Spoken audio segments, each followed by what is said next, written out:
तो बड़ा फर्क है ना। हूं तो नेताबाजी उस घोड़े तो सवार वेखते सन जी। हूं कोई नहीं, हूं तो चुंझ रख पैदा ना उस घोड़े तो सवार असी जरा घोड़ा तगड़ा हो चौधरी तकीर साहब नूं देंदे सन ते वो भंन लैंदे सन। अस्सलाम वालेकुम जी। असी तकीर दे शख्स नहीं। अच्छा, अस्सलाम वालेकुम जी। वालेकुम सलाम। अच्छा, तुहाडा की तारीफ है? मोहम्मद शरीफ। तुसी भी नेताबाजी करते रहे हो? तकीर दे नाल करते हो नेताबाजी जी। तकीर कहरे दे नाल करते रहे।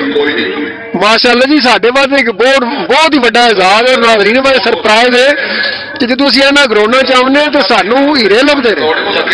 एक छुपे साडे जेहड़े मुआशरे दे हीरो ने, ये बुजुर्ग साहब ने चौधरी तकीर अकरम प्यारा साहब का तारफ है कि वो एक बहुत अच्छे सवार भी सी, बहुत अच्छे लीडर भी सी।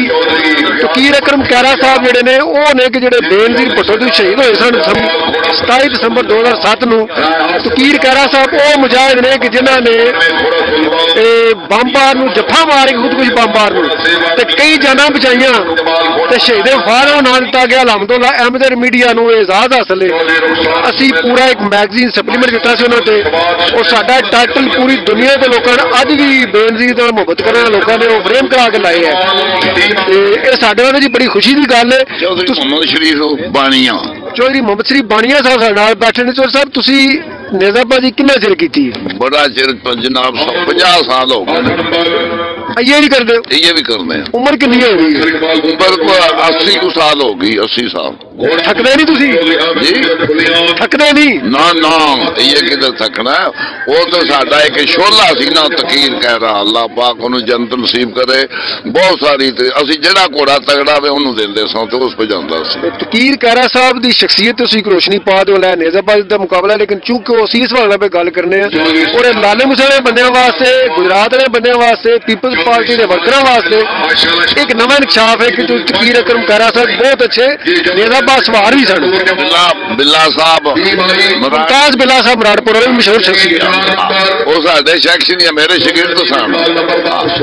मेरे शागिर्द सन। अल्लाह पाक उन्होंने जन्नत नसीब ते तकीर दे असी सारे इकट्ठे चारे पट्ठे पाईदे सां। लो जी, मुमताज बिल्ला साहब गुजरात की मशहूर शख्सियत, मशहूर सवार सन। अल्लाह ताला जन्नत फिरदौस जगह अता फरमाए।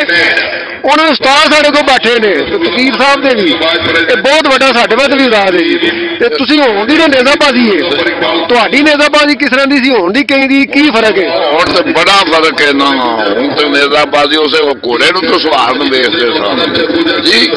हुण कोई नहीं, हुण तो चुंझ रख पैदा ना उस घोड़े तो सवार नूं।